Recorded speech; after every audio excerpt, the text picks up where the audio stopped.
Okay, here is our interview with Lucas Lepejian.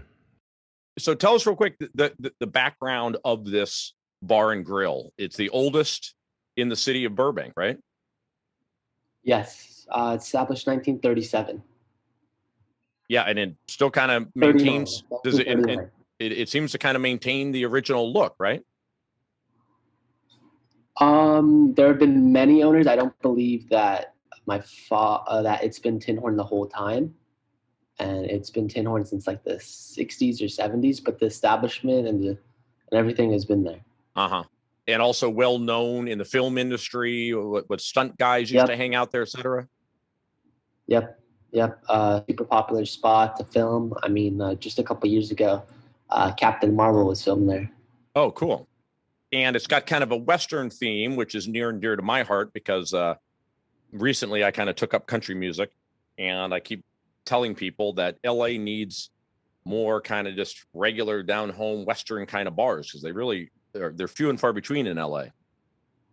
Yeah, yeah, very Western. It's a legitimate Western too.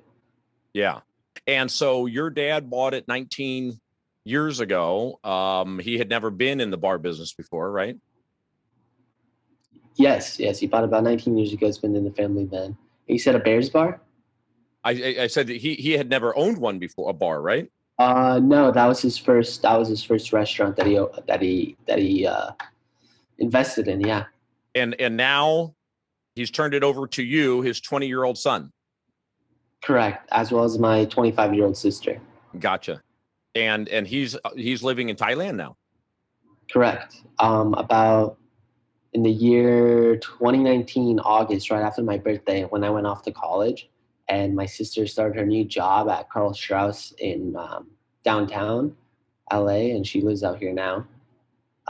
My father had an opportunity to go to Thailand for business, and he took that opportunity thinking everything will be okay. You know, Mr. He was running the restaurant. He had reliable employees. So it was his opportunity, and then all this COVID nonsense hit, and then he stuck there, kind of. Mm-hmm. Oh, yeah. Has he actually wanted to return from Thailand but been unable? Um, the reason he hasn't returned from Thailand is because he's been asking me like, "Hey, do you want me to come back from Thailand?" And I said, "There's no need. I think I have it under control, as well as my sister. We're a really good team, and there was just no reason for him to come back from Thailand, and except to like visit us, of course. But I prefer to go over there." Yeah, I'll join you. We'll go interview your dad. I look forward So to it. give us the lay of the land at the time that COVID hits. How many employees did you guys have at that time? Just kind of describe for us quickly what the business condition was in before COVID hit. We had around 10 employees, I want to say. Me and my sister were working there close to full time, just making sure everything was in check. And we had a lot of other people that worked with Tinhorn that relied on Tinhorn, like, like buy some food, um, just cleaning crew, whatever it was that depended on Tinhorn for work and an income as well. Mm-hmm. And you and your sister, this was basically your full-time jobs at the time and your source of income. Yeah, it still is, but yeah. So when COVID hits, you guys are ordered to shut down. And did you guys shut down? In the beginning, we did. In March, we shut down completely. We complied, but November, the second or third lockdown, whatever it was, is a completely different story. We did not. Right. So yeah, as I recall, it's been going on so long now, it's hard to remember all this, but California closed and then kind of reopened to outdoor dining. And did they even allow indoor dining last summer for a period? Yes, for a very brief was indoor and outdoor dining, but it was just simply not the same. It wasn't. A lot of people were scared to come out of their house and didn't know what was going on. A lot of people lost their jobs, so they're afraid to go out and eat, spend money, which I totally understand. But there was a brief period in summer that there was indoor dining, and then they did outdoor dining only. And then wonderful Gavin Newsom, who just got recalled, said, "Hey, no, we got to shut it down again." Right. So, and that was in, when was it that you first started going against the orders of Newsom? It was the beginning of December. And tell me what was going on in your head at the time when you decided, enough is enough.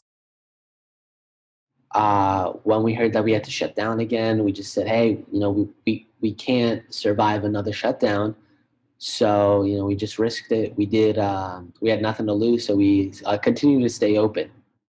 And what about PPE or the various P money that, I have Right. a lot of friends who own businesses that have taken advantage of it. I don't know all the ins and outs of it, but bottom line, did you guys receive any of that?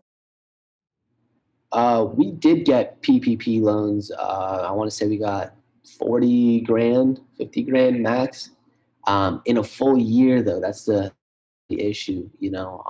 50 grand in a year to a business is definitely appreciated, but just simply not enough to maintain business, especially at to go takeouts only. And that it definitely took a big hit. If we were getting like 20 grand a month, like half that, like 20, 25 grand a month, we would have completely complied. But the fact that we only got 50 grand or whatever much money we got in a full 12 months is laughable. Same with a lot of other businesses too. Mm-hmm. So, what was the financial situation like? Starting with, first of all, like, do you guys own the real estate, or are you leasing it from a landlord? Correct. It's family owned real estate, and we own the business as well. And do you guys own it outright, or do you have a mortgage with a bank? Say that again. Are you guys have monthly payments to a bank on it, or you No, guys own it 100%? no. We own the building. So you guys, compared to other restaurants, actually were kind of in somewhat Yeah. better shape. You didn't have lease payments to make, you didn't have mortgage payments to make, but you had payroll to make, and Right. your livelihood depended on it. Right. Your sister's livelihood depended on it. But Right. still, Right. but and I know other restaurants have done similar to you, but you're a rare breed that chose to do what you did. Um, Take us inside your mind and your sister and the conversation that you guys had when you decided, you know what, we're not going to follow this order. Oh gosh, I remember my father posting it on the Tinhorn Instagram announcing that we will continue to stay open on our patio. It was around December 8th, December 10th, I'd like to say. And he was saying how we'll be abiding by all COVID guidelines. We're wearing masks, um, doing the 6 feet, and whatever the COVID guidelines were. Very strictly, we were.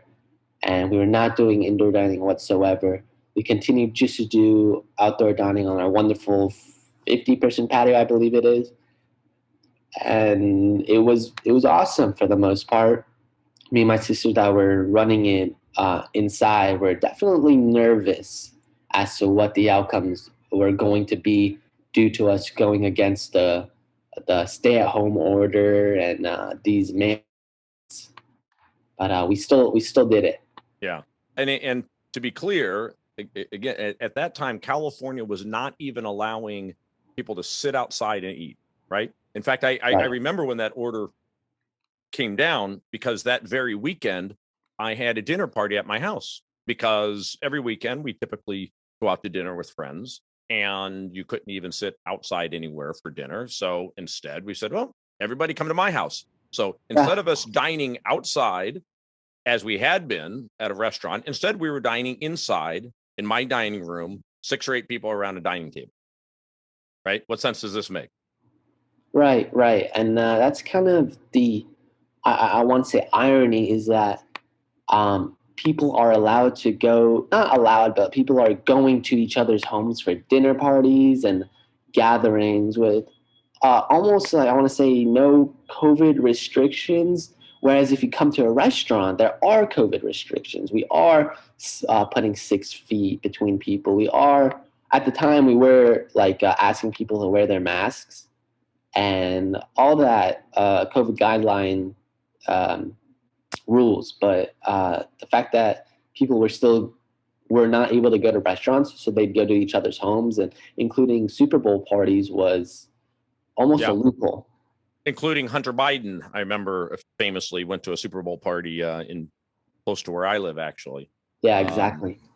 but yeah, and technically, my little dinner party was illegal. But come on, we're really going to start enforcing a law that says that I can't people have friends over to my house to eat.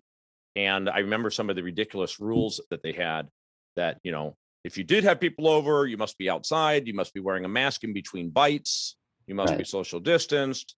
And then there was the issue of the bathroom. It's like, well, if you're eating outside, what if somebody has to go to the restroom? So the California officials thought about that, to their credit, and decided that, well, we'll say that it's okay to use the bathroom, provided that it's one person at a time, and that the bathroom, we're talking about it in somebody's home, is properly sanitized after each use.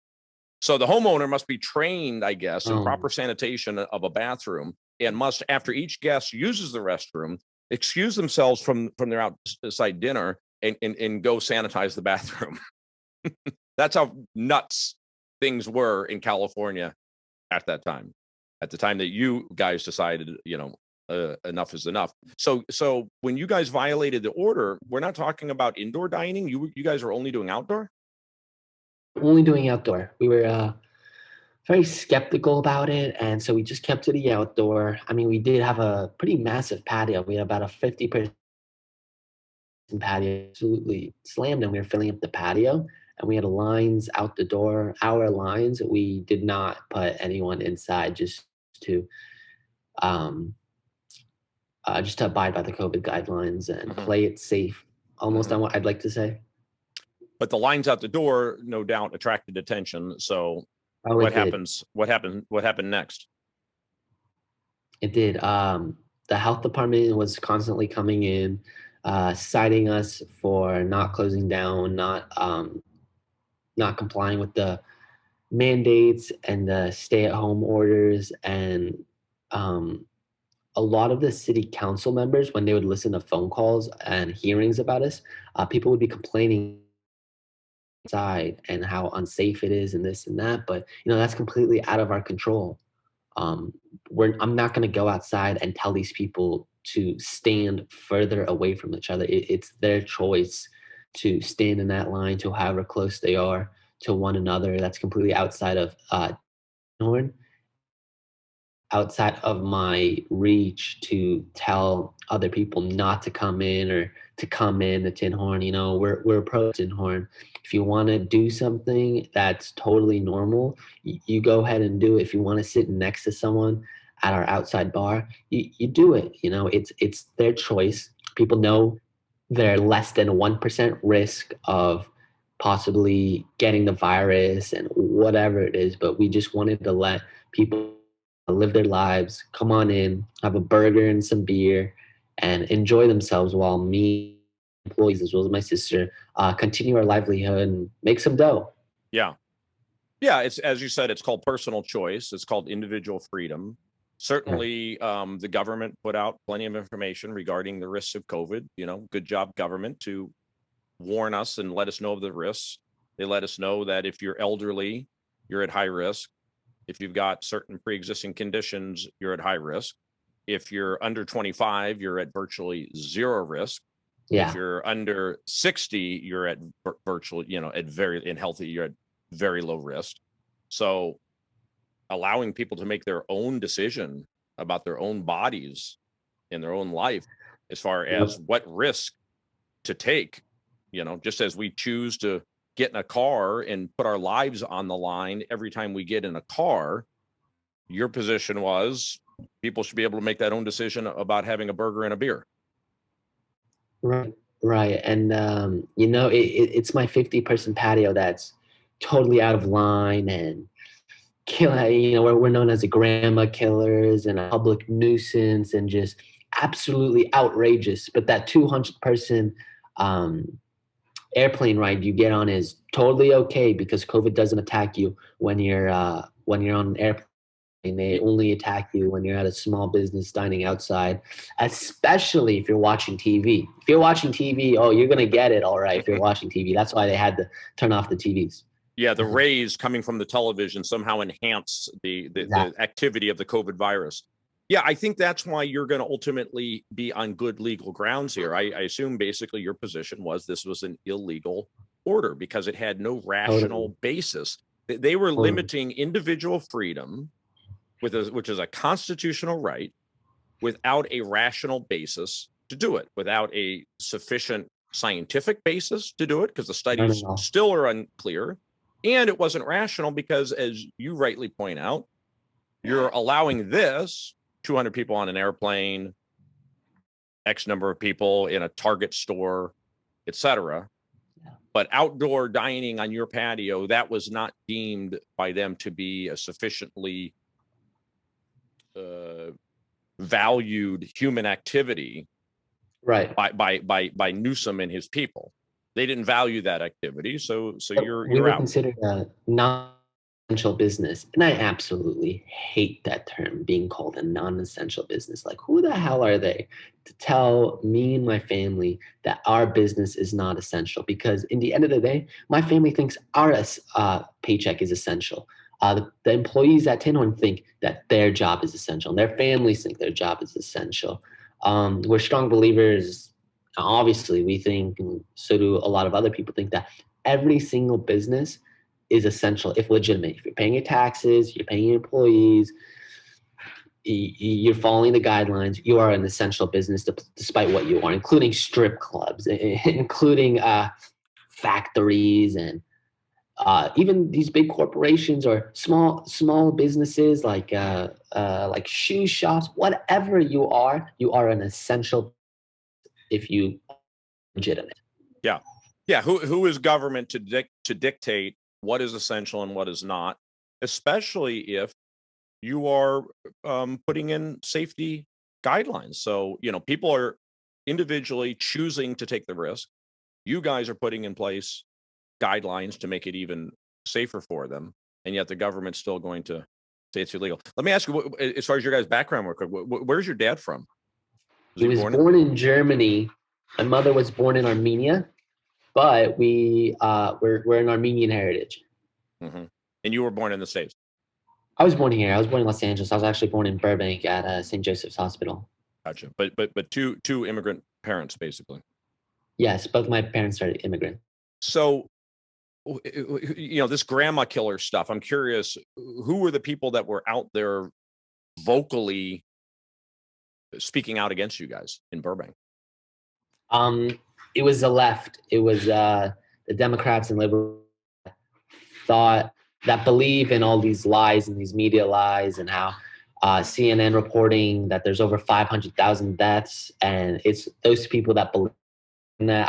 I personally don't believe that there have been 500,000 deaths in the United States from COVID. Obviously, But do you I believe that there was those 500,000 deaths, except that a lot of them were not only due to the fact of COVID. I mean, I've heard a lot of cancer patients dying that had COVID, and they're blaming it only on a COVID death rather than their stage 4 cancer that was going to kill them anyway, sadly. So the people that are just completely against us are government moochers, and honestly, in the end of the day, just utter losers. But were there people in particular? You mentioned the city council. Was there people on the Burbank Yes, City Council that the city specifically council. were addressing you guys and saying and pointing out you guys as bad actors? Yeah, the city council is completely against us, especially the one council member, Constantine Anthony, who is an open socialist. Um, they believe that we are a health hazard, and um, a public nuisance is what we're being charged with, and just so many other stupid accusations against us. Yeah. So let's go back to the story. So you get these health notices. Were these essentially fines?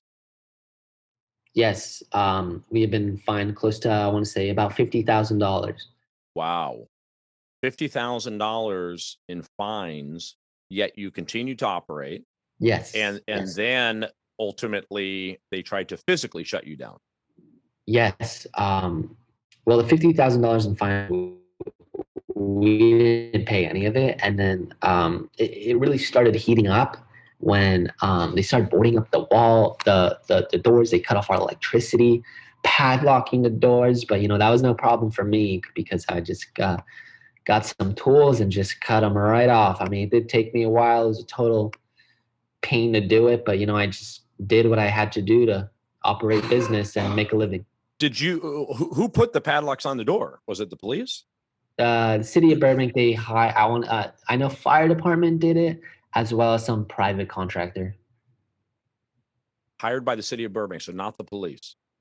Total waste of tax money. Yes. And pursuant to what? I mean, what gave them the power to shut you down? I mean, I get the fine part of it, but to actually come and physically try to prevent you from conducting your business. They did have a court order to do some of the barricading, such as padlock. Yes, they were able to padlock it. I don't believe they were able to put the wooden planks above on our doors, especially when they would jump on inside of the patio by climbing the outside wall. They would jump on through, open the door, and then padlock both. Uh, Put up wooden planks on both doors from the inside leading to the outside patio. They would board up that one, as well as they'd board up the one on the side. So they were actually authorized by the judge to do that, but they were not because authorized you hadn't paid the fines. So this was if he because we doesn't were pay just the not complying overall. It wasn't really about the fines. I mean, what the city wanted us to do was pay the fines and just completely shut down, which was pretty moronic. Okay, so let's talk about your first arrest. What caused your first arrest? So I was driving home. I was just driving, and then I get pulled over. I get cuffed and I get taken to jail. And what I'm getting charged for is violating the court order and that they had on me, that the city has on me for entering my own family's business, like the property of Tinhorn Flats. So the city has a restraining order on me and my family from entering Tinhorn Flats, our own business and our own property. Right. Denial of property rights. That's a Complete. taking. They Complete. basically taken, and I mean, it's not just you, it's everybody. They basically took everybody's property. Yeah. From They stripped us of our own business. Yeah. Which, I don't know how all this is going to play out in court because there's going to be lots of court cases emanating from these COVID lockdowns. But, this could be deemed a constitutional taking, which means you're due compensation from the government for all of your losses associated with them taking your business from you. I mean, this could bankrupt, cities across California if some judges start saying that this was a taking. I mean, they're doing it for the public good. Okay, so be it. You're doing it for the public good, just like other times that they take somebody's land to build a railroad or whatever, but they always have to compensate the individual. Right. So that's how this could all end up shaking out. So you wind up in jail, and how many hours are you in a jail cell at that time? So for the first time, I was only in there for 2 hours. But yeah, I was only in there for 2 hours. The second time I was in there for about 4 hours, and the third time I was there for 5 hours. Overall, I was super lucky that my sister just absolutely handled it and got me out quick as possible. And she had to post bail for you each time? Only the second time, because the first time, since it was my first time in jail, I didn't have a bail due to COVID, I believe they told me. And then the second time. So the only way that COVID actually worked in your favor, I guess. Yes. Because they probably didn't want people in the jails, right? I'd say that, was that? They probably didn't want too many people in the jails, so they were not requiring bail. Correct. And then actually any COVID guideline actually helped me out. Right. And then the second time, how much did you have to post? What was bail? Bail was $5,000. We went through a bail bonds agency, but yeah, no, I was just driving home again, and then they got me driving home. They took me to jail. I was in there for much longer. I was there for 4 hours. And then we got the bail, and then I was out of there. So they are finding you driving. How are the police tracking you down Yep. just driving around? I guess there's an all points bulletin to look for your car. Yeah, I literally see it happen. I mean, the second time I was almost expecting, I was like, wow, are they going to arrest me again? So I'm driving down Magnolia to Hollywood Way, and I see this squad car just make a right turn waiting for me. And then I'm like, no way, no way. And then I get to the red light, and bam, they put on their lights.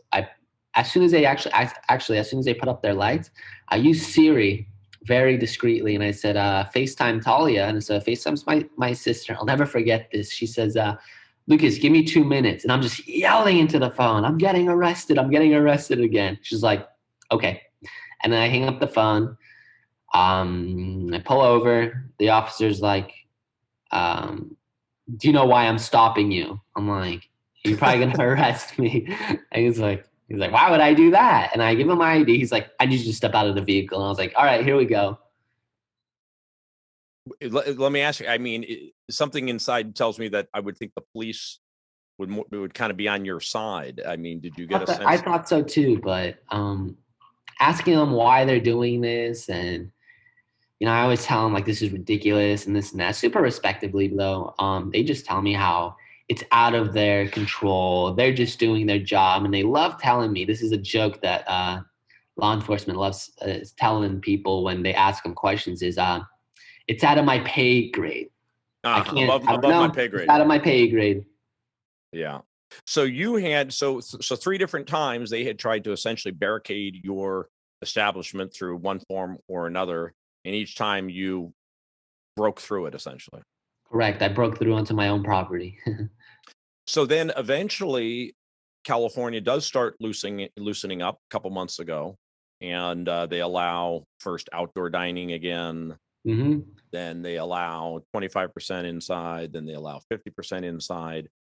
But am I correct that you guys have not been able to be open despite the fact that now Newsom says you're allowed to be open? Ever since California loosened up, the local authorities have really hammered in on us to make sure that we're permanently closed. But we will prevail from this. We've been closed for about 3 weeks now. So you try. Let me understand. Did you try to reopen along with the California reopening? Oh yeah, of course. But the city of Burbank, Los Angeles, they're like, nope, you're gonna get punished for not complying with us. We're Wow. gonna make you. But you haven't been convicted yet, have you? No, no, still innocent. I mean, I got a court date coming up. I got a personal court date for my misdemeanors on June 4th, and then there's another Tinhorn court on July 15th. So these are misdemeanor charges. Yep, I got him. Innocent before proven guilty, right? Yeah, So you're I still don't know innocent. how guilty I could be, but I don't know what I'll be guilty of. Yet they're punishing you now by, whereas all of your competitors are now open, you guys are being punished every day right now by not being allowed to be open. Right, right. And a valid point that a lot of the haters like to bring up is, well, that restaurant down the street is complying, and why did you not have to comply? Why would you be let off the hook? Well, I like telling them, hey, we took a chance. We asked other businesses to join us and to go against these mandates and orders that are not laws. None of these are laws. And to join us in standing up and continuing business professionally. And for those restaurants that didn't, and they just bit the bullet, and half of them went out of business. I mean, it's really sad. It's really sad that they didn't join us. But that's my main defense as a businesses or people telling me that others complied and others did this. Well, I tell them you should not have. Yeah. Yeah. I mean, you took the legal position that these shutdown orders were illegal, right? And chose to open because you thought that they ultimately were going to be determined to be illegal or unconstitutional. Yeah, I believe that this whole shutdown was illegal, and for a lot of people saying that restaurants are legally allowed to open up, or They're legally allowed to do this. This is not legal. None of this has to do with illegal or legal, not illegal. It's the whole thing is illegal. The whole shutdown is illegal. The Did you whole try?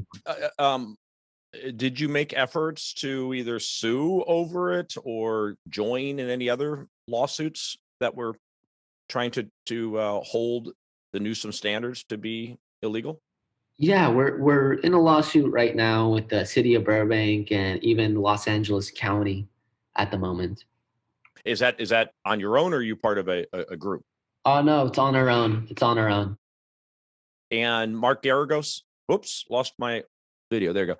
Mark Garagos is representing you. Yes, Mark Garagos is doing a fantastic job in representing us. So is he representing you on the criminal charges that you're facing? Because I know Correct. that he's historically a criminal So defense attorney. Garagos is handling the whole messy situation. So he's also the one leading your lawsuit against the city. Correct. Yes. Yeah. He by the way represented me back in the day when I Really? my little few hours yeah. He's also Armenian, isn't he? He sure is. Yeah. Good, very good guy. Very good guy. So what, and then just bring us up to speed as to exactly where it sits today. And what is it that's keeping you guys from opening? Because they tried to shut you down in the past and you cut through the padlocks and you cut down the fence. You did whatever you had to do to be open. What are they doing now that's keep preventing you from being open? Well, getting arrested every day was not my favorite thing, but to be honest with you, I still would have done it. I still would have gotten arrested after every night. If I was able to make it into the restaurant and operate business and get arrested at the end of the night, I would have done it, no problem. But they were really out for me. And as of now, I don't even know how, there is an entire fence built by the city barricading anything from entering Tinhorn Flats or getting even near it. There's quite a There's a perimeter. really, It's really it's like the U.S. Capitol perimeter. Yeah, there's a really high end fence. It's a good looking fence, just used for the wrong purposes to not allow anyone from entering Tinhorn Flats, and then as well as the sandbags, which I got arrested for the third time. Are there police surrounding the building? They've loosened up a little bit, but there's always police just passing by. And then when we have our rallies on Saturday, they're just hanging out there. So tell us about the rallies. How did that get started and how big are those getting? The rallies was started by our supporters, which are just the best of the best people, the best of the best supporters, and just always there for us when we were able to operate inside. And they're still there for us when we have these rallies on Saturdays. And they're really a fun time, you know. We'll be able to, we barbecue burgers at a certain location, and then we bring them over to Tinhorn Flats, and I just love giving them to people, and then people will drop some donations for them. But just the fact that they're out at Tinhorn Flats and just peacefully, very peacefully rallying and for Tinhorn Flats and really talking out to what the media and local government have done to us is just disgusting. You know, there's some T-shirts that you're able to get and then drop a donation, and then, you know. Is it mostly white supremacists that are out in front supporting you? Incorrect for once. Incorrect. We're just, I mean, for the most what kind of people? Trump supporters. What kind of people are they? They're just Tinhorn supporters. They're small business supporters, conservatives, all conservatives. Yeah, they're just normal people. They are. Yeah. Well, you know, the other restaurants ought to be supporting you also, even the ones that were closed while you guys were open, because, you know, without these kind of pressures, you know, I think that we would still be under more severe lockdowns than we are. I mean, it requires people speaking up and saying that, no, we're not going to be sheep. We're not just going to blindly follow these orders. The individual freedom is at stake. And even if it is just the freedom to go have a burger and a beer, that's the kind of freedoms that we're talking about here in America. That's the freedom that was built around this country, that was founded. Yeah, and the left just doesn't really appreciate individual freedoms. And the best Nope. example of that is Mayor Bloomberg in New York, who says that people should not be able to get more than a 16-ounce soda because in his mind it's bad for you. And it's like, well, thanks, doctor. I'll take it under advisement, but I live in America where I get to make a decision how much soda to drink, no matter how Exactly. bad it is for me. And it's those basic rudimentary individual rights that I don't know, people don't seem to appreciate as much as they should and are just willing to let them go very Nor do they easily, which is know very about scary. them. A lot Yeah, of these people, they don't understand that their rights are being just stripped away from them right in front of their eyes. And a lot of these people, that even though they do know that the rights are taken away, they're okay with it. They believe that it's for the greater good. right. And look, if there was some exigent circumstance, I'm not opposed to certain reasonable requirements. I mean, when it looked like we could have hospitals flooded with people and people dying on the streets, I was supportive of mandates. Remember the 3 weeks to slow the spread and so on. I mean, that was fine, but we're into our second year here, and this thing is going to probably go into a third year, and this is just absolutely getting to a level of absurdity. And once you take away people's rights, getting them back, I mean, they always say that about America, right? Man, you lose America, you're never going to get it back. And you did kind of scratch your head, like, what are they really talking about? But you see that with COVID. They've taken away rights from us, and man, we got to fight and claw to get them back. I mean, this mask mandate, they act like, oh, as long as we let people go 50% to a restaurant, make them continue to wear masks and make them continue to this and that, it's not a big deal. It is a big deal. Wearing a mask is a big deal. Requiring me to cover 2/3 of my face with a piece of cloth everywhere I go, that is a big deal. Yeah. People, that is a big deal. Yeah. So, and the ironic thing for you guys is here, everybody else is open. You guys helped us get open by, objecting to these things. And now you're the one sitting there closed. Yep. Super ironic. Yeah. Uh, Well, you're racking up damages every day. So, I think the city is going to be liable to you for these damages. They're punishing you without having been convicted. I get the fines. I mean, you guys chose to roll the dice, and whether the fines are legal or not, who knows? But shutting down your business, I don't know where they get the right to shut down your business when everybody else is open. no, they have absolutely no right to shut down our business for for the reasoning. I mean, like you said, there's no science, there's no data around the shutdowns of outdoor dining. I mean, it's almost the most random thing they could have chosen is outdoor dining. I mean, Right. how do you even think about that? And This outdoor dining, people would need to, most people in the country have dealt with outdoor dining, but in particular in LA, it was pretty successful because we have pretty good weather. And the tables were very far apart from each other. right, The right, waiters totally. and waitresses are still wearing masks as they come up to you. In fact, most of them wearing double masks. Whenever I went out, they had the mask and the shield. I And could the face barely shield. understand what they were saying. There's no menus. It's all on your phone.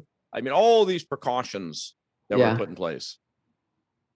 Yeah, I mean, I personally believe that if you're working and people decide to come on in, it should be your own choice to wear the face mask and the face shield. If you want to wear it, by all means wear it. But if you don't, it's your life, it's your health, and the people that are coming in, it's their life and their health.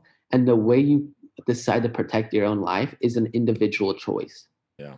Well, Lucas, I'll wrap it up there. I'm just going to personally thank you for what you did and for spending the 3, albeit short periods in jail. I mean, I would sit at home stewing about all this stuff and thinking, My am I pleasure. doing it? Everybody's got to do their part, on this. And I've done podcasts on it, so I guess I sort of did my part. But I to some extent felt I should have been out on the street, with my signs. But in my view, you did more than your part. Thank you. Thank you. I appreciate that. I wouldn't be able to do what I did or nor have the passion or go as far as we did without wonderful supporters like yourself and Mr. Duke, Peter Duke, and all these hundreds of supporters that we have through social media and whatever it is. Um, I thank them. I thank them all. When we prevail, it'll be a very special time. Yeah. So real quick, what can people do to support you as far as the rallies or anything else? There's quite a few things you can do to support us, y'all. You can come on down to our rallies every Saturday from about 2 to 6. You can purchase a shirt online for, I believe they're $18 or $20 on Tinhorn Flats Merch 360. Or you can, last resort, if you don't really want a shirt, you're too far away, or you don't want to come out to a rally, you can always donate at our GoFundMe. And the title of that is Tinhorn Flats Legal Defense Fund. Cool. Okay. We'll post all of those for everybody too, and make it easy for people just to click on a link. Totally. And then make sure we get a follow on Instagram. And here's one more. So we have an Instagram, very successful Instagram. We're about close to 12,000 followers. But when you search up Tinhorn Flats, all the fake Instagrams of hate mail and just hate speech against me and my family in Tinhorn come up first before the real Tinhorn Flats does. So make sure you follow the real Tinhorn Flats, not the phony ones that are just slandering us. And and then report the other ones. Please report the other ones. Thank you again to our guest, Lucas Lepejian. If you want to support him, please go to his GoFundMe campaign or buy one of his T-shirts. We'll put links on our Facebook as well as in the description for you to click on a link and to support Lucas's effort. We certainly hope that he will be back in business soon. Of course, if you live in the LA area, you can go by and participate in one of their gatherings on a Saturday. And hopefully they'll be open soon and you can go enjoy a burger and a beer at Tinhorn Flats. Thank you to our producer, Michael Parker. We'll be back soon with another episode of The Hidden Truth Show.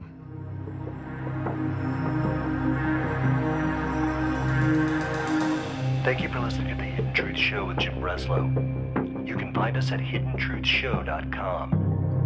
Follow us on Facebook, Twitter, and Instagram at Hidden Truth Show. Join us again next week for another episode of Hidden Truth Show with Jim Breslow.